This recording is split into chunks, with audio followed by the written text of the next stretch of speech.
আমরা যে জুলাই সনদে স্বাক্ষর করেছি উৎসর্গকে মূল্যায়ন করতে হলে আপনাদের সকলকে অনুরোধ করব, হায়ের পক্ষে দয়া করে আপনারা রায় দিবেন। ধানের শীষের পাশাপাশি হ্যাঁ ভোটে রায় দেওয়ার আহ্বান তারেক রহমানের। সংস্কারে কোনো লুকোচুরি করেনি বিএনপি। চাঁদাবাজ যারা, তাদেরকে বলছি ভাই এটা হারাম, এই কাজ ছেড়ে দাও, যা করেছে তওবা করো, আমরা দুর্নীতিবাজদের অস্তিত্ব রাখবো না। নির্বাচিত হলে অস্তিত্ব থাকবে না চাঁদাবাজদের, বললেন জামায়াতের আমির। দুর্নীতিমুক্ত দেশ গড়ার প্রতিশ্রুতি। নির্বাচন ঘিরে বাড়ছে এআই দিয়ে বানানো ফেক ভিডিও এবং ফটোকার্ড। গুজব প্রতিরোধে বিশেষ সেল গঠনের পরামর্শ। ফেক নিউজের বিষয়গুলো যখন আসবে তখন আসলে কুইক রেসপন্স, মানে অনেকটা ইনসিডেন্ট রেসপন্সের মতোই একটা মেকানিজম থাকা দরকার।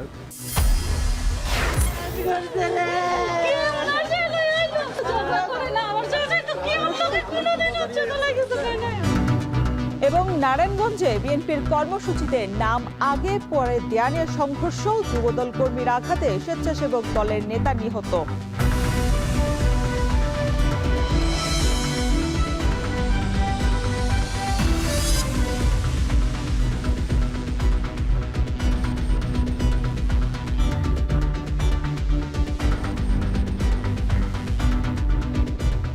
স্বাগত এখন বাণিজ্যে। পুরো আয়োজনে আপনাদের সঙ্গে আছি আমি শরীফ রওশন।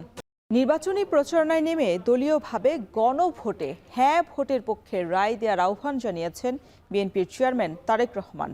রংপুরে ঐতিহাসিক কালেক্টরেট ময়দানে বিশাল জনসভায় অংশ নিয়ে শহীদ আবু সাইদের ত্যাগকে মূল্যায়ন করার কথা জানিয়েছেন তিনি। বিএনপির বিরুদ্ধে মিথ্যাচারের অভিযোগ উড়িয়ে দিয়ে সংস্কার নিয়ে বিএনপি কখনো লুকোচুরি করেনি বলেও দাবি করেছেন এই বিএনপি প্রধান। জাওয়াদ মাহমুদের প্রতিবেদন। পানি শূন্য তিস্তায় যখন রাজ্যের শুষ্কতা, তখন সন্ধ্যায় তিস্তা পাড়ের মানুষের সব জোয়ার যেন মিশেছে রংপুরের ঐতিহাসিক কালেক্টরেট ময়দানে।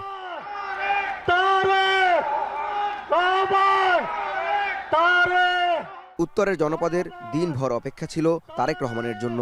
সন্ধ্যা পেরিয়ে রাত গড়ালে অপেক্ষা আরও তীব্রতর হয়। 2 যুগ পর নির্বাচন সামনে রেখে তারেক রহমানের এই আগমন নেতাকর্মীদের পাশাপাশি বিভাগের 33টি সংসদীয় আসনের বিএনপি মনোনীত প্রার্থীদের জন্য ছিল বিশেষ মুহূর্তের।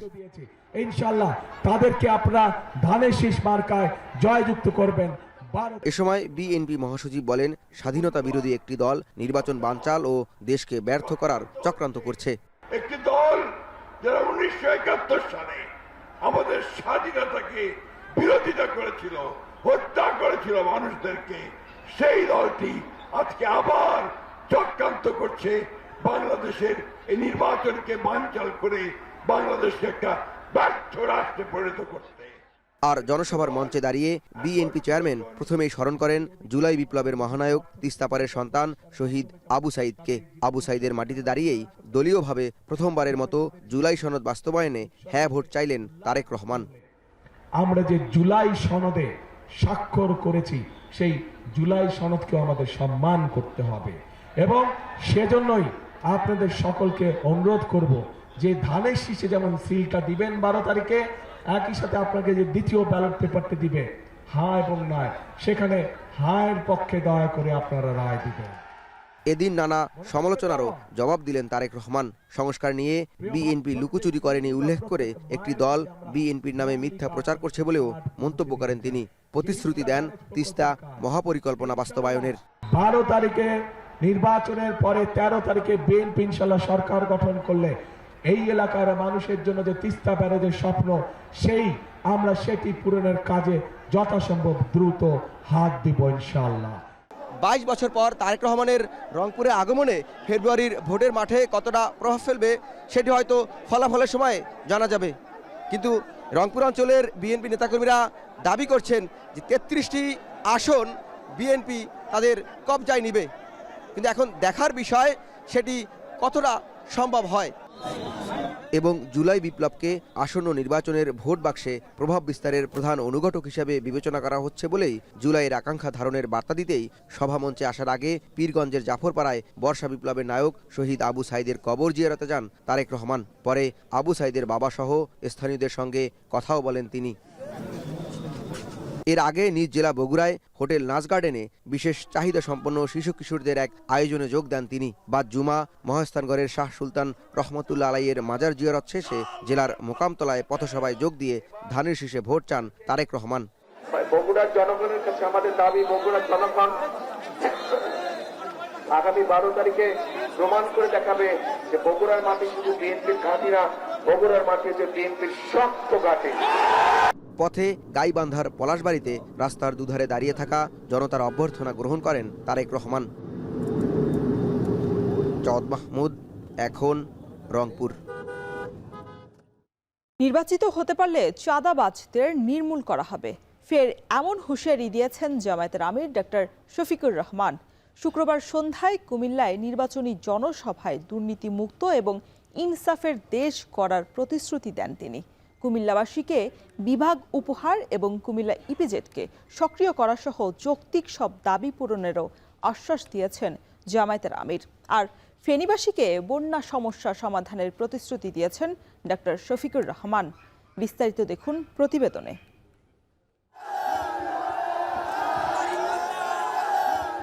মোবাইলের ফ্ল্যাশের আলো আর স্লোগানে মুখর কুমিল্লা টাউন হল মাঠ। জনতার এই উচ্ছ্বাসই বলে দিচ্ছে আসন্ন নির্বাচনে ভোট দিতে তারা কতটা মুখিয়ে আছে। শুক্রবার সন্ধ্যায় কুমিল্লা জেলার বেশ কয়েকটি আসনের জামায়াত সহ 11 দলীয় ঐক্যের প্রার্থীদের সমাবেশের চিত্র এটি। সমাবেশে এনসিপির প্রার্থী হাসনাত আব্দুল্লাহ তারেক রহমানকে গণভোটের বিষয়ে তার দলের অবস্থান স্পষ্ট করার আহ্বান জানান। কেউ হাসিনার ফ্যাসিবাদ ফিরিয়ে আনতে চাইলে তাকেও একই পরিণতি ভোগ করতে হবে বলে হুঁশিয়ারি দেন তিনি। যারা হাসিনার ব্যবস্থা টিকিয়ে রাখতে চাইবে, আমার ভাই আব্বাস সাহাদের মতো, আমার ভাই হাদির মতো, আমার ভাই আলিফের মতো আমরা যুগে যুগে রাস্তায় নেমে আসবো ইনশাআল্লাহ। ক্ষমতায় যাওয়ার আগে যদি মায়েদের কাপড় যারা খুলতে চায়, ক্ষমতায় গেলে তারা দেশকে বিবস্ত্র করে ফেলবে। এদের হাত থেকে দেশকে বাঁচাবার জন্য আমরা আগামী 12 ফেব্রুয়ারি বাংলাদেশের মানুষ 11 দলের যেখানে যে প্রতীকে প্রার্থীরা আছে তাদেরকে নির্বাচনে ভোট দেবে। জামায়াত আমির জানান, গত 15.5 বছরে বহু নির্যাতনের মুখেও তারা দেশ ছেড়ে যাননি। ক্ষমতায় গেলে চাঁদাবাজের অস্তিত্ব থাকবে না বলে হুঁশিয়ারি দেন তিনি। চাঁদাবাজ যারা, তাদেরকে বলছি ভাই এটা হারাম, এই কাজ ছেড়ে দাও। যা করেছে তওবা করো, পারলে সবার হক ফেরত দাও। এরপরে তোমাদের যদি কিছু না থাকে, আমাদেরকে আল্লাহ যা রিজিক দিয়েছেন তাই ভাগ করে তোমাদের সাথে খাবো। তবু আল্লাহর রাস্তায় তোমরা চাঁদাবাজি করো না। কুমিল্লাবাসীকে বিভাগ উপহার দেওয়ার প্রতিশ্রুতিও দেন জামায়াতের আমির। এছাড়া কুমিল্লা ইপিজেডকে সক্রিয় করা সহ যৌক্তিক সব দাবি পূরণ করার আশ্বাস দেন তিনি। ইপিজেডকে যদি আন্তর্জাতিক মানে উন্নীত করা যায়, তাহলে শুধু দেশি নয়, বিদেশিরাও এখানে ইনশাআল্লাহ হুমড়ি খেয়ে পড়বে এবং তারা স্বাভাবিকভাবেই চলাচলের জন্য এয়ার সার্ভিসকে চয়েস করবে। এর আগে সন্ধ্যায় কুমিল্লার লাকসাম স্টেডিয়ামে জনসভায় ডাক্তার শফিকুর রহমান বলেন, যারা জুলাই সনদ মানে না তাদের দিয়ে ফ্যাসিবাদ বিরোধী দেশ গঠন সম্ভব নয়। আর বিকেলে লক্ষ্মীপুরের জনসভায় জামায়াত আমির অভিযোগ করেন, যারা একদিকে মায়েদের হাতে ফ্যামিলি কার্ড দেওয়ার কথা বলছে, অন্যদিকে তারাই নারীদের উপর নির্যাতন চালাচ্ছে। এক সময় যারা মজলুম ছিলেন তারা কেন জালিমের ভূমিকায় অবতীর্ণ হবেন আমরা বুঝতে পারি না। জায়গায় জায়গায় বিভিন্ন জায়গায় মাদেরকে ডিস্টার্ব করা হচ্ছে। তারা এদেশের নাগরিক, তাদের অধিকার আছে ভোট চাওয়ার, তাদের অধিকার আছে তাদের আদর্শ নিয়ে ভোটারদের কাছে যাওয়ার। আপনি আপনার আদর্শ নিয়ে যান, আপনি চান, আমরা বাধা দেব না। আজকেও মেয়েদের গায়ে হাত দিচ্ছেন, নিজেদের কবর রচনা করবেন। এদিন সকালে নোয়াখালীতে জনসভায় অংশ নিয়ে দুর্নীতি, চাঁদাবাজি ও দুঃশাসন মুক্ত দেশ গড়ার প্রতিশ্রুতি দেন জামায়াতের আমির। এছাড়া ফেনীতে জনসভায় জেলার বন্যা সংকট নিরসনের আশ্বাস দেন তিনি। সততার রাস্তা ছেড়ে দেবেন, তাদেরকে সংশোধনের জন্য চেষ্টা করব, সংশোধন না হলে কঠোর অবস্থান নেব। জনগণের আমানত নিয়ে আমরা কাউকে খেলতে দেব না। 11 দলীয় ঐক্যের প্রতিটি জনসভায় দুর্নীতিমুক্ত, ন্যায় ও ইনসাফের বাংলাদেশ বিনির্মাণের প্রতিশ্রুতি দিচ্ছেন জোটের শীর্ষ নেতারা। ফরহাদ বিন নূর, এখন, কুমিল্লা। কুমিল্লা জেলার 14 গ্রামে জামায়াত সহ 11 দলীয় ঐক্যের নির্বাচনী জনসভায় বক্তব্য রাখবেন জামায়াতের আমির ডক্টর শফিকুর রহমান। সেখানকার সবশেষ পরিস্থিতি জানাতে আমাদের সাথে যোগ দিয়েছেন ফরহাদ বিন নূর। ফরহাদ, জামায়াতের আমির কখন বক্তব্য রাখবেন, সেখানকার কি পরিস্থিতি দেখছেন, বিস্তারিত জানাবেন।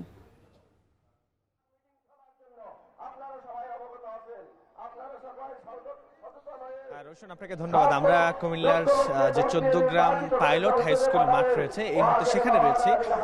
আমরা দেখছি যে একেবারেই ভোর থেকেই এখানে জামায়াতে ইসলামী সহ 11 দলীয় যে ঐক্যের যে আজকের নির্বাচনী জনসভা, সেখানে ভোর থেকেই এলাকার যারা মানুষ রয়েছেন তারা এখানে আসছেন এবং আমরা দেখেছি যে মুহূর্তের মধ্যেই কিন্তু পুরো মাঠ একেবারে ভরে গিয়েছে। আমি যদি একটু চিত্রটা আপনাকে দেখাই, আপনি নিশ্চয়ই দেখতে পাবেন যে এখানে পাশের যে সড়ক রয়েছে সেই সড়ক পর্যন্ত কিন্তু মানুষ ইতোমধ্যেই এখানে ভর্তি হয়ে গিয়েছে এবং আমরা জানি যে এটি 10:30টায় শুরু হওয়ার কথা থাকলেও আগে থেকেই একেবারে সকাল থেকে মানুষজন আসছেন এবং আমরা দেখছি ইতিমধ্যেই স্থানীয় যেসব জামায়াতে ইসলামীর নেতৃবৃন্দ রয়েছেন তারা কিন্তু বক্তব্য রাখছেন। এবং আমি যদি একটু বলে রাখি, 14 গ্রাম উপজেলা নিয়ে কুমিল্লা 11 আসন গঠিত। এই আসনে মোট ভোটার হচ্ছে 4,21,000 এবং আমরা দেখেছি যে এই আসনে প্রার্থী রয়েছেন মোট 7 জন, যেখানে জামায়াতে ইসলামীর যিনি নায়েবে আমির ডক্টর সৈয়দ আবদুল্লাহ মোহাম্মদ তাহের, তিনি এই আসনের প্রার্থী এবং তিনি এর আগেও এখান থেকে সংসদ সদস্য নির্বাচিত হয়েছিলেন এবং আমরা দেখছি যে তাকে ঘিরে এবং এই আসনটিতে দাঁড়িপাল্লাকে বিজয় করবার লক্ষ্যে আজকের এই যে জনসভা, সেই জনসভায় ইতিমধ্যেই মানুষের ঢল নেমেছে। আমরা একটু আগে দেখলাম যে এখানে অন্যান্য ধর্মাবলম্বী, বিশেষ করে আমরা দেখলাম যে হিন্দু সম্প্রদায়ের যারা, তারাও কিন্তু এই জনসভায় এসে ইতিমধ্যেই উপস্থিত হয়েছেন। আমরা যদি একটু বলি, এই জনসভায় কিন্তু 11 দলের যে শীর্ষ নেতারা রয়েছেন, খেলাফত মজলিস, এনসিপি সহ বাকি যেসব দল রয়েছে তাদের শীর্ষ নেতারাও কিন্তু এখানে আসবার কথা রয়েছে এবং জামায়াতের যিনি আমির ডক্টর শফিকুর রহমান, তিনি এখানে প্রধান অতিথির বক্তব্য রাখবেন এবং এই আসনে কিভাবে করে তাদের দলকে বা জোটকে বিজয়ী করা যায় সে বিষয়ে জামায়াতের আমির দিক নির্দেশনা দিবেন। তো এই ছিল রোশন আমার কাছে 14 গ্রাম থেকে জামায়াতের নির্বাচনী জনসভা থেকে সবশেষ তথ্য। কুমিল্লার 14 গ্রামে জামায়াতের জনসভার সবশেষ পরিস্থিতি জানাতে যুক্ত ছিলেন ফরহাদ বিন নূর। এদিকে রাজধানীর পল্লবীতে 10ম দিনের মতো নির্বাচনী প্রচারণা শুরু করেছেন ঢাকা 16 আসনের বিএনপি প্রার্থী আমিনুল হক। সেখানকার সবশেষ পরিস্থিতি জানাতে যুক্ত হয়েছেন নাইম কামাল। নাইম, ভোটারদের কি প্রতিশ্রুতি দিচ্ছেন প্রার্থীরা, সেখানকার কি পরিস্থিতি, বিস্তারিত জানাবেন।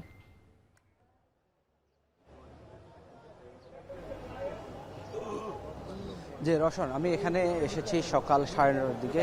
সেই যেমনটি দেখেছি 9:30 থেকেই কিন্তু ঢাকা যে 16 আসন বিএনপির প্রার্থী আমিনুল হক, তার জনসমর্থনে কিন্তু এখানে নেতাকর্মীরা এসে ভোট করছেন। তারা কিন্তু নির্বাচনী যে কার্যক্রম সেটি করার চেষ্টা করছেন।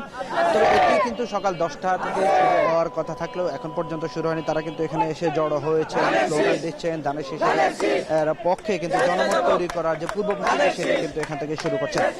যে প্রার্থী আমিনুল হক, তিনি কিন্তু এখানে 10:30টার দিকে এসে উপস্থিত হবেন। তারপরে কিন্তু এখান থেকে মূল যে গণসংযোগ সেটি তারা শুরু করবেন। আমি এখন আছি মিরপুর যে পল্লবীর 7 নং সেকশনের, সেখানে রয়েছে তাদের যে নির্বাচনী প্রচার কার্যক্রমের যে অফিস রয়েছে, ঠিক তার সামনেই কিন্তু এখানে ছাত্রদল, যুবদল, বিএনপির নেতাকর্মীরা এসে কিন্তু উপস্থিত হয়েছেন। তারা জড়ো হচ্ছেন, স্লোগান দিয়ে কিন্তু নেতাকর্মীদের উৎসাহ দিচ্ছেন।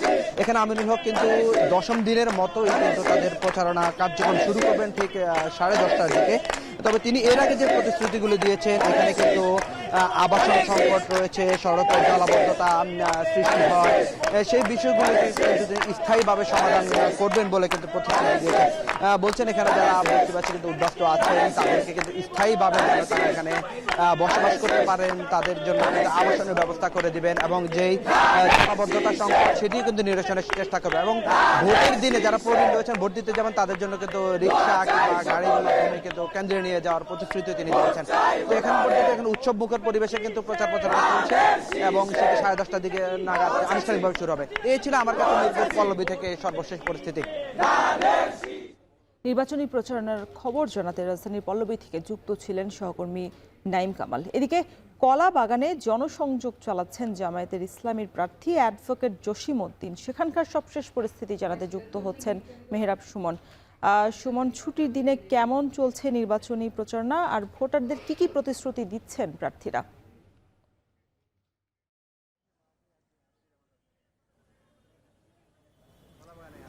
রোশন, আমি এখন আছি হচ্ছে আপনার কলাবাগান যে মাঠটি আছে, এই মাঠে এখানে এখন যে নির্বাচনের যে প্রস্তুতি সভা, এখান থেকেই দলটির আমির আজ নির্বাচনী যে তাদের যে প্রতিশ্রুতি এইখান থেকেই ব্যক্ত করবেন এবং এটি ধানমন্ডি কলাবাগান এবং নিউ মার্কেটের পাশে হওয়ায় এই আসনটিতে ভোটার সংখ্যা যেমনটি বেশি এবং এখানে আভিজাত্য কিছু আবাসিক এলাকা থাকার কারণে এখানে যে সমস্যাগুলো আছে ভোটাররা তাদের সেই সমস্যাগুলো তুলে ধরছেন এখানকার যারা প্রার্থী আছেন তাদের কাছে।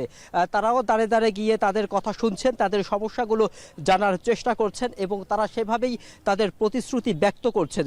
ধানমন্ডি কলাবাগান নিউ মার্কেট একটি আভিজাত্য এলাকা হওয়ার সত্ত্বেও এখানে গ্যাসের যে সংকট এবং যে জলাবদ্ধতা, যে সামান্য বৃষ্টি হলেই এখানে হাঁটু পানি জমে যায় এবং যে একটা যানজট, এই যানজটের যে ভোগান্তি, এ ব্যাপারে ভোটাররা এবং স্থানীয় যারা বাসিন্দা আছেন তারা প্রতিনিয়ত এই ধরনের অভিযোগ করে আসছেন এবং প্রার্থীরাও তাদের এই অভিযোগ শুনে এ ব্যাপারেই তারা বলার চেষ্টা করছেন যে আগামীতে যারাই নির্বাচিত হবে তারা এ ব্যাপারে দৃঢ় একটা পদক্ষেপ নেবে এবং স্থায়ী সমাধানের জন্য কাজ করবে বলে প্রার্থীরা আমাদেরকে জানিয়েছেন। আমরা সকাল থেকে এখানে দেখতে পেয়েছি যে কলাবাগান যে বাজারটি আছে সেখানে জামায়াত ইসলামের প্রার্থীর পক্ষ থেকে এইখানে নির্বাচনী যে প্রচারণা সেখানে চালানো হচ্ছে এবং এই মার্কেটটিকে আধুনিক মার্কেট হিসেবে গড়ে তোলা হবে বলেও তারা এটি জানিয়েছে।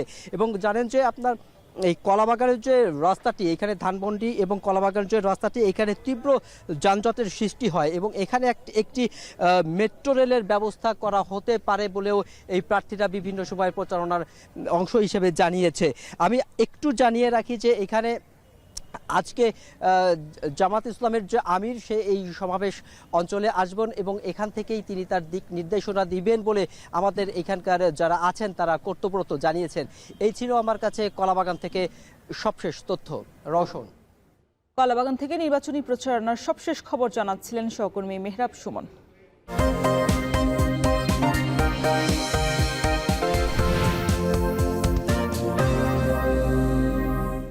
ব্রাহ্মণবাড়িয়ায় জমে উঠেছে নির্বাচনী প্রচারণা। উন্নয়নের নানা প্রতিশ্রুতি নিয়ে ভোটারদের দাঁড়ে দাঁড়ে ছুটছেন প্রার্থীরা। সেখানকার সবশেষ খবর জানাতে ব্রাহ্মণবাড়িয়ার সরাইল থেকে যুক্ত হয়েছেন সহকর্মী আজিজুল সঞ্চয়। সঞ্চয়, নির্বাচনী প্রচারণায় প্রার্থীরা কি বলছেন বিস্তারিত জানাবেন।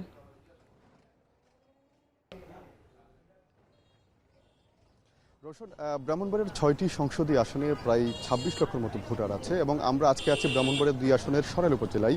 এই আসনটিতে প্রায় 5 লক্ষের মতো ভোটার আছে। এখানে প্রতিদ্বন্দ্বিতা করছেন 9 জনের মতো প্রার্থী আছেন। তার মধ্যে 4 জন প্রার্থীকে নিয়ে আসলে সবচাইতে বেশি পরিমাণ আলোচনা হচ্ছে। এর মধ্যে বিএনপির যিনি বহিষ্কৃত নেত্রী আছেন ব্যারিস্টার রুমিন ফারহানা, তিনি এখানে স্বতন্ত্র প্রার্থী হিসেবে প্রতিদ্বন্দ্বিতা করছেন। এছাড়া বিএনপির আরেক বহিষ্কৃত নেতা SM তরুণদের তিনিও কিন্তু এখানে স্বতন্ত্র প্রার্থী হিসেবে প্রতিদ্বন্দ্বিতা করছেন। যদিও এই আসনটি কিন্তু বিএনপি তাদের জোটের শরিক দল জমিয়ত উলামা ইসলামের সহসভাপতি মাওলানা জুনায়েদ আল হাবিবকে ছেড়ে দিয়েছে। তবে এখানে কিন্তু মূলত এই ব্যারিস্টার রুমিন ফারহানা, SM তরুণদের এবং জুনায়েদ আল হাবিব, এই 3 জনকে ঘিরে আসলে এখানে ভোটের সকল হিসাব নিকেশ চলছে। এখন আপনি যেটি জানতে চেয়েছেন রোশন, এই যে আসলে তারা কী ধরনের প্রতিশ্রুতি দিচ্ছে, আমরা মূলত এই যে সরাইল এলাকার যে আসলে প্রধান যে সমস্যা সেটি হচ্ছে যে এখানকার যে রাস্তাঘাটের বিশেষ আসলে যোগাযোগ ব্যবস্থা কিন্তু একেবারেই অনুন্নত, যার ফলে এখানকার মানুষের কিন্তু সীমাহীন দুর্ভোগ পাওয়া যায়। আমি যদি আপনাকে একটু যদি সুস্পষ্ট করে যদি বলি, আসলে এই যে সরাইল থেকে ওরোয়েল পাকশিমুল যাওয়ার যে সড়ক সেটি কিন্তু দীর্ঘদিন ধরে আসলে ভাঙাচোরা হয়েছে। এছাড়া ওরোয়েল বাজার থেকে প্রায় 10টি গ্রামে কিন্তু যাওয়ার যেই একমাত্র যে অর্থাৎ সেখানে কিন্তু যেই চেতরা নদীর উপর একটি সেতুর জন্য কিন্তু প্রায় 50 বছর ধরে সেখানকার মানুষ হাহাকার করছে। এবং এই ইলেকশনকে ঘিরে কিন্তু আমরা দেখতে পাচ্ছি যে প্রত্যেক আসলে যারা প্রতিদ্বন্দ্বী, যারা প্রার্থী আছে নির্বাচনে, তারা কিন্তু সেখানকার ভোটারদেরকে প্রতিশ্রুতি দিচ্ছেন যে আসলে তারা বিজয়ী হয়ে গেলে পরে কিন্তু তারা এই চেতরা নদীর উপর একটি সেতু নির্মাণ করে কিন্তু এই যে আশপাশে 10 থেকে 12টি গ্রামের মানুষের যে দীর্ঘদিনের যে দুর্ভোগ সেটি কিন্তু তারা লাঘব করবেন বলে তারা কিন্তু প্রতিশ্রুতি দিচ্ছেন। এছাড়া কিন্তু ওরেল পাকশিমুল অন্তত আরও বেশ কিছু এলাকা আছে যেসব এলাকাতে আসলে এখনো পর্যন্ত যোগাযোগ ব্যবস্থা তৈরি হয়নি। সেখানকার মানুষ কিন্তু আসলে শুষ্ক মৌসুমে পায়হাট এবং বর্ষা মৌসুমে আসলে নৌকা দিয়ে কিন্তু আসলে তাদের চলাচল করতে, এতে করে তাদের সীমাহীন দুর্ভোগ পোহাতে। তবে প্রার্থীরা আসলে ভোটারদেরকে এই যে যোগাযোগ খাত এবং স্বাস্থ্য খাতে কিন্তু উন্নয়নের প্রতিশ্রুতি দিচ্ছেন। তো রোশন, আমার কাছে এই ছিল ব্রাহ্মণবাড়িয়া থেকে এই যে এখানকার আসলে যে প্রচার প্রচারণা জমেছে সেই বিষয়টি। রোশন, আরেকটা তথ্য আপনাকে দিয়ে রাখতে চাই, এই যে ভোটারের ইশতেহার নিয়ে আজকে আমাদের বিকেল 4:30টায় ভোটার ইশতেহার প্রোগ্রাম অনুষ্ঠিত হবে, সেটি আসলে আপনার মাধ্যমে দর্শকদেরকে দেখার আমন্ত্রণ জানাচ্ছি। রোশন। ফরিদপুরের সংসদীয় আসনগুলোতে প্রচার প্রচারণা এবং উঠান বৈঠকে ব্যস্ত সময় কাটাচ্ছেন প্রার্থীরা। এ নিয়ে এখানকার সবশেষ খবর জানাতে আমাদের সাথে যুক্ত হয়েছেন সহকর্মী মফিজুর রহমান শিপন। শিপন, নির্বাচনী প্রচারণায় প্রার্থীদের আমেজ কেমন দেখছেন, কি বলছেন তারা? আপনি জানেন যে ফরিদপুরের 4টি সংসদীয় আসন রয়েছে, তার মধ্যে ফরিদপুরের 1 হচ্ছে বলবাড়ি, মধুখালী, আলফাডাঙ্গা, ফরিদপুর 2 সালতা, নওয়ারকান্দা, ফরিদপুর 3 ফরিদপুর সদর উপজেলা এবং ফরিদপুর 4 হচ্ছে ভাঙ্গা, সদরপুর এবং চরভদ্রপুর উপজেলা নিয়ে গঠিত। এর মধ্যে আমরা কিন্তু বিভিন্ন সংসদীয় এলাকায় কিন্তু ঘুরেছি এবং সেখানে দেখেছি যে প্রার্থীরা ভোট সকাল থেকে অর্থাৎ ফজর নামাজ পরেই কিন্তু তারা গণসংযোগে শুরু করে এবং সেটি কিন্তু মধ্যরাত পর্যন্ত সেই গণসংযোগ চলে এমনটা দেখেছি। আমি গতকালকে প্রায় রাত 10টা পর্যন্ত ছিলাম ফরিদপুরের 1 সংসদীয় আসনে। সেখানে কিন্তু স্বতন্ত্র প্রার্থী আরিফুর রহমান দোলন এবং জামাত ইসলামের প্রার্থী ডক্টর ইলিয়াস মোল্লাকে দেখেছি। তারা কিন্তু প্রায় 10টা, 10:30 পর্যন্ত কিন্তু তারা গণসংযোগ করেছে, পথসভা করেছেন এবং বিভিন্ন মানুষের সাথে বাজার দিয়ে কথা বলেছেন। আমি কথা বলেছিলাম ফরিদপুরের 1 সংসদীয় আসনে যিনি স্বতন্ত্র প্রার্থী হিসেবে রয়েছেন আরিফুর রহমান দোলন, তিনি বলেছেন যে নির্বাচনী পরিবেশ এখন পর্যন্ত তারা সন্তুষ্ট এবং ভালো মনে করছে। তবে তিনি বড় রাজনৈতিক দলের প্রার্থীদের উদ্দেশ্য করে বলেছেন যে সেখানেও কিন্তু তারা কিন্তু পেশি শক্তি ব্যবহার করার চেষ্টা করছে। ঠিক এমনটি বলেছেন জামাতের প্রার্থী যিনি রয়েছেন ডক্টর ইলিয়াস মোল্লা, তিনিও বলেছেন যে নির্বাচন পরিবেশ প্রশাসন ঠিকঠাক রেখেছে, এটা সঠিক, কিন্তু কিছু কিছু প্রার্থী কিন্তু তাদের পেশি শক্তি ব্যবহার করার চেষ্টা করছে, কালো টাকা ছড়ানোর অভিযোগ কিন্তু তোলা হয়েছে। ফরিদপুরে সাধারণ মানুষের সঙ্গে কথা বলে যেটি আমরা জানতে পেরেছি, এখানে কিন্তু মূলত জামাত, বিএনপি এবং স্বতন্ত্রের এই ত্রিমুখী লড়াই সম্ভাবনা রয়েছে এবং এই ভোটকে কেন্দ্র করে মানুষের মধ্যে ব্যাপক একটা উৎসাহ উদ্দীপনা দেখতে পেয়েছি এবং বিভিন্ন হাট বাজার বাটঘাটে কিন্তু প্রার্থীরা কিন্তু তাকে গণসংযোগ চালাচ্ছে এমনটি আমরা দেখতে পেয়েছি। সর্বশেষ কথাটি জানিয়ে রাখতে চাই, সেটা হচ্ছে আগামীকাল সকাল থেকে ফরিদপুরের নির্বাচন পরিবেশ শান্তিপূর্ণ করার জন্য 13 প্লাটুন বিজিবি মোতায়েন হবে এমনটি জানিয়েছেন জেলা রিটার্নিং কর্মকর্তা কামরুল মোল্লা। তো এই ছিল ফরিদপুরের সর্বশেষ নির্বাচনী প্রচার প্রচারণার খবরাখবর। ফরিদপুর থেকে যুক্ত ছিলেন সহকর্মী মফিজুর রহমান শিপন। এদিকে রাজশাহীতে পুরো দমে চলছে নির্বাচনী প্রচার আর উন্নয়নের নানান প্রতিশ্রুতি। শহরের 0 পয়েন্ট থেকে যুক্ত হয়েছেন সহকর্মী মারুফ হাসান। মারুফ, ভোটাররা তো মন জয়ে প্রার্থীদের নানান প্রতিশ্রুতি দিচ্ছেন, তবে এই নিয়ে আশ্বস্ত হতে পারছেন কিনা ভোটারদের প্রতিক্রিয়া কেমন দেখছেন?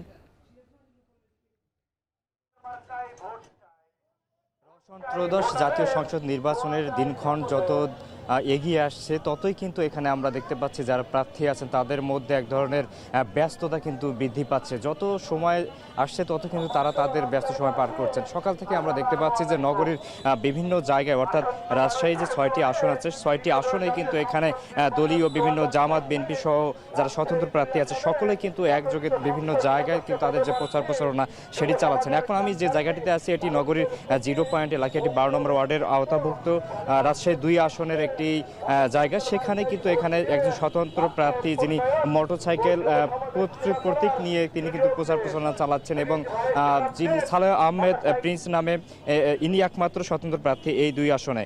সকাল থেকে তিনি তার যে জায়গা থেকে এখানে আশেপাশে বিভিন্ন দোকান এবং রাস্তা দিয়ে যেসব অটো রিক্সা বা যেসব লোক যাচ্ছে তাদের হাতে কিন্তু তার প্রচারণার যে পত্র প্রতীক সম্বলিত যে হ্যান্ডবিল, লিফলেট সেগুলো কিন্তু তিনি তুলে দিচ্ছেন এবং পাশাপাশি তাদের সঙ্গে কুশল বিনিময় করছেন এবং তাদের প্রতিশ্রুতি দিচ্ছেন তিনি যদি আগামী যে ত্রয়োদশ যে সংসদ নির্বাচন সেই তারিখে 12 তারিখে তিনি যদি বিজয়ী হতে পারেন তাহলে তিনি ভোটারদের জন্য না, শুধুমাত্র এই রাজশাহী নগরীকে একটি আধুনিক নগরী হিসেবে গড়ে তোলার জন্য প্রতিশ্রুতি দিচ্ছেন। পাশাপাশি এখানে শিক্ষা ক্ষেত্রে আরও অবদান রাখার জন্য তিনি গুরুত্বপূর্ণ অবদান রাখতে চাচ্ছেন। পাশাপাশি স্বাস্থ্যসহ অন্যান্য যেসব জায়গাগুলোতে এই নগরীর উন্নয়নের দরকার সেই জায়গাগুলোতে তিনি কাজ করার জন্য কিন্তু প্রতিশ্রুতি দিচ্ছেন। পাশাপাশি নগরীর বিভিন্ন যে আসন, আরও অন্যান্য যে 5টি আসন আছে সেখানে চিত্র কিন্তু আমরা এমনটি দেখতে পাচ্ছি। এখানে 6টি আসনে 9 জন বিভিন্ন দলীয় প্রার্থীর পাশাপাশি এই স্বতন্ত্র প্রার্থীরাও কিন্তু তাদের যে প্রচার প্রচারণা সেটি কিন্তু সজোরে চালিয়ে যাচ্ছেন। রওশন, রাজশাহী থেকে প্রচার প্রচারণার এই ছিল আমার কাছে এখন থেকে পর্যন্ত সব শেষ। রাজশাহী থেকে যুক্ত ছিলেন সহকর্মী মারুফ হাসান। দীর্ঘ 2 দশক পর সিরাজগঞ্জে আসছেন বিএনপি চেয়ারম্যান তারেক রহমান। আজ দুপুর 2টায় সিরাজগঞ্জের বিসিক শিল্প পার্ক এলাকায় নির্বাচনী জনসভায় যোগ দেবেন তিনি। জনসভাস্থল থেকে বিস্তারিত খবর জানাতে যুক্ত হয়েছেন রিফাত রহমান। রিফাত, কিছুটা সময় বাকি আছে, তারেক রহমানকে বরণে সিরাজগঞ্জবাসীর প্রস্তুতি কেমন দেখছেন? রওশন, যেটি বলছিলেন যে প্রায় 20 বছর পর কিন্তু বিএনপির চেয়ারম্যান তারেক রহমান এই সিরাজগঞ্জ সফরে আসছেন এবং তার যে এই সফর, সেই সফরকে কেন্দ্র করে সিরাজগঞ্জ কিন্তু অনেকটাই উৎসবের নগরীতে পরিণত হয়েছে। বিশেষ করে যারা দলীয় নেতাকর্মীরা রয়েছেন তাদের মধ্যে কিন্তু এক প্রকার উচ্ছ্বাস রয়েছে যে দীর্ঘদিন পরে তারা তাদের যে চেয়ারম্যান তারেক রহমানকে দেখতে পারবে, তাও দলীয় প্রধান হিসাবে সিরাজগঞ্জে আসছেন। এবং এখানে যে সিরাজগঞ্জ সদর উপজেলার পাইকপাড়া রয়েছে, এই পাইকপাড়ার বিসিক শিল্প পার্ক এলাকায় যে নির্বাচনী জনসভা, সেটিতে যোগ দেওয়ার কথা রয়েছে তার। ইতিমধ্যেই কিন্তু জেলা বিএনপির পক্ষ থেকে তারেক রহমানের আগমন উপলক্ষে শহরের যে প্রস্তুতিগুলো নেতাকর্মীদের, সেই প্রস্তুতিগুলো সম্পন্ন করা হয়েছে। এখন শেষ মুহূর্তের কাজ চলছে। আপনি দেখতে পাচ্ছেন যে জনসভা স্থল, যে সভাস্থল রয়েছে, সেটি কিন্তু ইতিমধ্যে প্রস্তুত করা হয়েছে এবং শেষ মুহূর্তের প্রস্তুতিতে কিন্তু এখানকার যারা নেতারা রয়েছেন, নেতাকর্মীরা, তারা কিন্তু ব্যস্ত সময় পার করছেন। আমরা যতটুকু জানতে পেরেছি যে সিরাজগঞ্জের এই জনসভায় সিরাজগঞ্জের যে 6টি সংসদীয় আসনের যারা সংসদ সদস্য রয়েছেন, প্রার্থী রয়েছেন, সেই প্রার্থীদের তারা পরিচয় করিয়ে দিবেন। পাশাপাশি পাবনা জেলার যে 5টি সংসদীয় আসন রয়েছে, এই পাবনা জেলার 5টি সংসদীয় আসনের যারা বিএনপি মনোনীত প্রার্থী রয়েছে, তাদেরকেও কিন্তু এই জনসভা স্থল থেকে তারেক রহমান পরিচয় করিয়ে দিবেন। পাশাপাশি যারা নেতাকর্মীরা রয়েছেন এবং স্থানীয় যারা মানুষ রয়েছে, তাদের আসলে যে প্রত্যাশা রয়েছে যে সিরাজগঞ্জের যে সমস্যাগুলো রয়েছে, মানুষের সমস্যা, পাশাপাশি নদী ভাঙ্গন কবলিত সিরাজগঞ্জ, এই সমস্যাগুলোর যে তার প্রতিশ্রুতি, সেই প্রতিশ্রুতিগুলো তারেক রহমানের বক্তব্যের মধ্য দিয়ে কিন্তু সেই প্রতিশ্রুতিগুলো উঠে আসবে, এমনটাই কিন্তু এখানকার যারা স্থানীয় মানুষ রয়েছেন তারা কিন্তু প্রত্যাশা করছেন। এবং দুপুর 2টা নাগাদ এই জনসভাস্থলে যোগ দেওয়ার কথা রয়েছে তারেক রহমানের। নিরাপত্তা ব্যবস্থাও কিন্তু ব্যাপকভাবে জোরদার করা হয়েছে। তো রওশন, সিরাজগঞ্জের এই জনসভাস্থল থেকে এই ছিল আমার কাছে সবশেষ। সিরাজগঞ্জে তারেক রহমানের জনসভাস্থল থেকে যুক্ত হয়েছিলেন সহকর্মী রিফাত রহমান। ভোলার বোরহানউদ্দিন উপজেলার টপকি ইউনিয়নের নির্বাচনী প্রচারণাকালে জামায়াত ইসলামী বিএনপির মধ্যে সংঘর্ষের ঘটনা ঘটেছে। এই ঘটনায় জামায়াতের 7 সমর্থক আহত হয়েছেন। সকালে বোরহানউদ্দিন উপজেলার টপকি ইউনিয়নের 7 নং ওয়ার্ডে মনিরাম বাজারের পাশে এই ঘটনা ঘটে। প্রত্যক্ষদর্শীরা জানান, ভোলা 2 আসনে প্রচারণা চলাকালে জামায়াত ইসলামী প্রার্থী মুফতি মাওলানা ফজলুল করিমের কর্মী এবং সমর্থকদের প্রচারণায় বাধা দেওয়ার অভিযোগ ওঠে বিএনপি মনোনীত প্রার্থী হাফিজ ইব্রাহিমের কর্মী সমর্থকদের বিরুদ্ধে। এ নিয়ে উভয় পক্ষের মধ্যে প্রথমে কথা কাটাকাটি শুরু হয়, পরে তা ধাওয়া, পাল্টা ধাওয়া এবং সংঘর্ষের রূপ নেয়। জামায়াত সমর্থকদের অভিযোগ, বিএনপির সমর্থকরা পরিকল্পিতভাবেই তাদের গণসংযোগে বাধা দেয়। অন্যদিকে বিএনপির পক্ষ থেকে দাবি করা হয়েছে, জামায়াতের সমর্থকরাই প্রথমে উস্কানি দিয়ে সংঘর্ষের সূত্রপাত ঘটায়। নারায়ণগঞ্জে দলীয় কর্মসূচিতে নাম আগে পরে দেয়াকে কেন্দ্র করে হাতাহাতির ঘটনায় যুবদল কর্মীর ঘুষিতে আজহার নামে এক স্বেচ্ছাসেবক দল নেতা নিহত হয়েছেন। শুক্রবার সন্ধ্যায় রূপগঞ্জ উপজেলার কাঞ্চন পৌরসভার 30 কাহনিয়া এলাকায় এই ঘটনা ঘটে। নিহত আজাহার কাঞ্চন পৌর স্বেচ্ছাসেবক দলের 9 নং ওয়ার্ডের সিনিয়র সহসভাপতি হিসেবে কাজ করছিলেন। প্রত্যক্ষদর্শীরা জানায়, শনিবারের দলীয় কর্মসূচিকে ঘিরে শুক্রবার সন্ধ্যায় ওয়ার্ড বিএনপির কার্যালয়ে নেতা কর্মীরা আলোচনায় বসেন। এ সময় তালিকায় নাম আগে পরে দেয়াকে কেন্দ্র করে স্বেচ্ছাসেবক দলের সভাপতি সবুজের সাথে যুবদল কর্মী রাজীবের কথা কাটাকাটি হয়।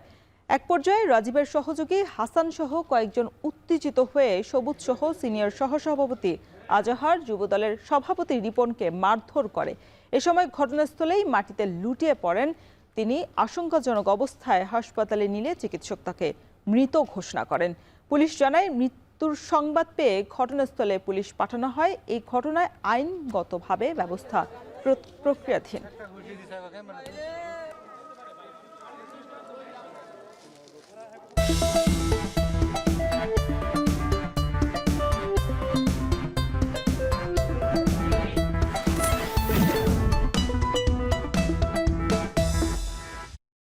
জাতীয় নির্বাচন ঘিরে আরও সচেতন মৌলভীবাজারের নারী ভোটাররা। হাওর, পাহাড় এবং চা বাগান ঘেরা এই জেলায় চা শ্রমিক, খাসিয়া, মণিপুরী সহ বিভিন্ন শ্রেণী পেশার নারীরা বলছেন, যারা নারীদের অধিকার, শিক্ষা এবং কর্মসংস্থানে বাস্তবায়ন করবেন তারাই পাবেন নারীদের ভোট। মৌলভীবাজার থেকে এম এ হামিদের প্রতিবেদন। গণতন্ত্রের প্রতিটি আন্দোলনেই নারীরা ছিলেন সামনের সারিতে। সবশেষ 24 জুলাইয়ের গণঅভ্যুত্থানেও নারীদের অংশগ্রহণ ছিল চোখে পড়ার মতো। আর সেই অভিজ্ঞতা থেকেই আসন্ন ত্রয়োদশ জাতীয় সংসদ নির্বাচনে নারী বান্ধব নেতৃত্ব চান মৌলভীবাজারের নারীরা। হাওর, পাহাড় ও চা বাগানে ঘেরা মৌলভীবাজারে 63টি জনগোষ্ঠীর মানুষের বসবাস। জেলার 21 লাখের বেশি জনসংখ্যার প্রায় 8 লাখ নারী ভোটার। শিক্ষা, অধিকার আর কর্মসংস্থানে যারা সত্যিকারের কাজ করবেন তাদেরই নির্বাচিত করতে চান তারা। খাসিয়া, মণিপুরী, চা শ্রমিক সহ বিভিন্ন শ্রেণী পেশার নারীরা বলছেন, নারীদের নিয়ে কাজ করা শুধু কথায় নয়, বাস্তবেও প্রমাণ করতে হবে। যারা আমাদের ভূমির অধিকার আর যারা মজুরির অধিকার নিয়ে কাজ করবে তাদেরকে আমরা ভোট দেব। যারা নারীদের উন্নয়ন করবে, খাসিয়াদের যারা উন্নয়ন করবে তাদেরকে ভোট দেব। যে পার্টি নারীর শিক্ষা, নারীর অধিকার সেসব সুবিধা দিচ্ছে, যারা সেসব অধিকারে আমাদেরকে সুবিধা দিচ্ছে, সেই প্রার্থীকেই আমি ভোট দিতে চাইব। যারা নারীদেরকে সহযোগিতা করব তাদেরকে ভোট দিব। নতুন ভোটার ও নারী উদ্যোক্তারাও স্বপ্ন দেখছেন নারী বান্ধব সরকারের। সহজ শর্তে ঋণ, নিরাপদ কর্মপরিবেশ আর সম্মান চান তারা। আমাদের নারীদের কথা যারা ভাববে, আমরা ভবিষ্যতে তাদেরকেই নির্বাচিত করব। এখানে আমরা কোনো দলমতের কথা বলতে আসছি না। নারীদের অবদান ঘর থেকে দেশের সব জায়গায় যেরকম করে আছে সেটার স্বীকৃতির প্রয়োজন, এবং সেই রাষ্ট্রীয় স্বীকৃতির জন্য কাজ হবে এবং সেই পরিবর্তনের ধারাটা অব্যাহত থাকবে। সেই জায়গা থেকে আমি আমার কাজ করে যাব। জেলায় এবার ভোটার 16 লাখের বেশি, যার প্রায় অর্ধেকই নারী। ভোটারদের প্রত্যাশা, এই নির্বাচন হোক জাতীয় উৎসবের মতন। এখন মৌলভীবাজার। চট্টগ্রাম বন্দরের নিউ মোরিং কন্টেইনার টার্মিনাল বিদেশি অপারেটরকে ইজারা দেওয়ার প্রক্রিয়া বন্ধের দাবিতে 8 ঘন্টার কর্মবিরতি পালন করছেন শ্রমিক কর্মচারীরা। সেখানকার সবশেষ পরিস্থিতি জানাতে আমাদের সাথে যুক্ত হয়েছেন সহকর্মী হাজেরা শিউলি। শিউলি, এতে আমদানি রপ্তানি বাণিজ্যে কি ধরনের প্রভাব পড়বে, আর এই কর্মবিরতি কতক্ষণ নাগাদ চলতে পারে, এই বিষয়ে কি তথ্য রয়েছে জানাবেন। চট্টগ্রাম বন্দরকে বলা হয় দেশের অর্থনীতির হৃৎপিণ্ড, এবং দেশের আমদানি রপ্তানি বাণিজ্যের 92% এই বন্দর দিয়ে হয়ে থাকে। তাই বন্দরের কার্যক্রম বন্ধ থাকলে বলা যায় আমদানি রপ্তানি সংক্রান্ত সব কার্যক্রমই বন্ধ যায়। বিশেষ করে যে জাহাজগুলো বিভিন্ন দেশ থেকে পণ্য নিয়ে আসছে এবং বন্দরের জেটিতে আছে, সেই জাহাজগুলো থেকে পণ্য খালাস বন্ধ আছে, পণ্য ওঠানামা অর্থাৎ জাহাজে রপ্তানি পণ্য ওঠানো বন্ধ আছে, একই সাথে পণ্য ডেলিভারিও বন্ধ আছে। অর্থাৎ বন্দরের সব ধরনের অপারেশনাল কার্যক্রমই বন্ধ হয়ে গেছে, এবং এর ক্ষতি বা এর প্রভাব কিন্তু বহুমাত্রিক। বিশেষ করে আমদানি পণ্য যদি ডেলিভারি নিতে না পারে, তাহলে আমদানিকারকে অনেক যে বন্দরে যে গুদাম ভাড়া সেটা অনেক বেশি দিতে হয়, এবং সেই ক্ষেত্রে তার অন্যান্য খরচও বেড়ে যায়, এবং যার দাম কিন্তু পণ্যের উপরে পড়ে। এবং অন্যদিকে রপ্তানি পণ্য সময় মতো শিপমেন্ট না হলে, বিশেষ করে তৈরি পোশাকের ক্ষেত্রে অর্ডার বাতিল কিংবা ক্রেতার কাছ থেকে পণ্যের দাম কম চাওয়ার মতো পরিস্থিতি হয়, এবং সেক্ষেত্রে তাদেরকে এয়ার শিপমেন্ট করতে হয়। এবং এই যে বন্দরে যে কার্যক্রম, এর সাথে যেমন ট্রাক ড্রাইভার আর মার্চেন্ট শ্রমিক, ডক শ্রমিক সহ বিভিন্ন ধরনের সংস্থা, সংগঠন এবং জড়িত, এবং বিপুল সংখ্যক লোক এই কার্যক্রমের সাথে জড়িত। তো আজকে আমরা দেখতে পাচ্ছি যে এই যে গাড়িগুলো বন্দরে আসলে রপ্তানি পণ্য নিয়ে এসেছে বা আমদানি পণ্য ডেলিভারি নিয়ে জন্য এসেছে, সেই গাড়িগুলো কিন্তু বন্দরের বাইরে দাঁড়িয়ে আছে, সেগুলো কিন্তু ঢুকতে পারছে না। এবং সকাল 8টার পর থেকে কিন্তু সব ধরনের কার্যক্রম বন্ধ হয়ে যায়, এবং শ্রমিকরা জানিয়েছে বিকাল 4টা পর্যন্ত তাদের কর্মবিরতি চলবে, এবং আগামীকালও কিন্তু তারা কর্মবিরতি পালন করবে। এবং আজকে শুধু অপারেশনাল কার্যক্রম বন্ধ রয়েছে, আগামীকাল সব ধরনের প্রশাসনিক কার্যক্রমই বন্ধ থাকবে।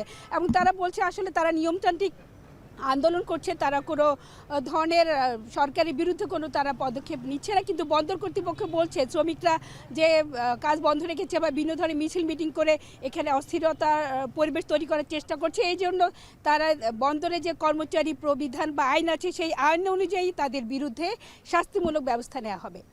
রওশন, এই ছিল আমার কাছে এখনকার মতো চট্টগ্রাম বন্দরের শ্রমিক কর্মচারীদের কর্মবিরতির সবশেষ পরিস্থিতি। চট্টগ্রাম থেকে যুক্ত ছিলেন সহকর্মী হাজেরা শিউলি। এই ছিল এখন বাণিজ্যের আয়োজন। এখন টেলিভিশন ওয়েবসাইটে দেখতে ভিজিট করুন www.ekhon.tv। এছাড়া ফেসবুকে যুক্ত থাকতে ভিজিট করুন facebook.com/tv.ekhon এবং ইউটিউবে সরাসরি এখন টেলিভিশন দেখতে ভিজিট করুন youtube.com/c/ekhon tv।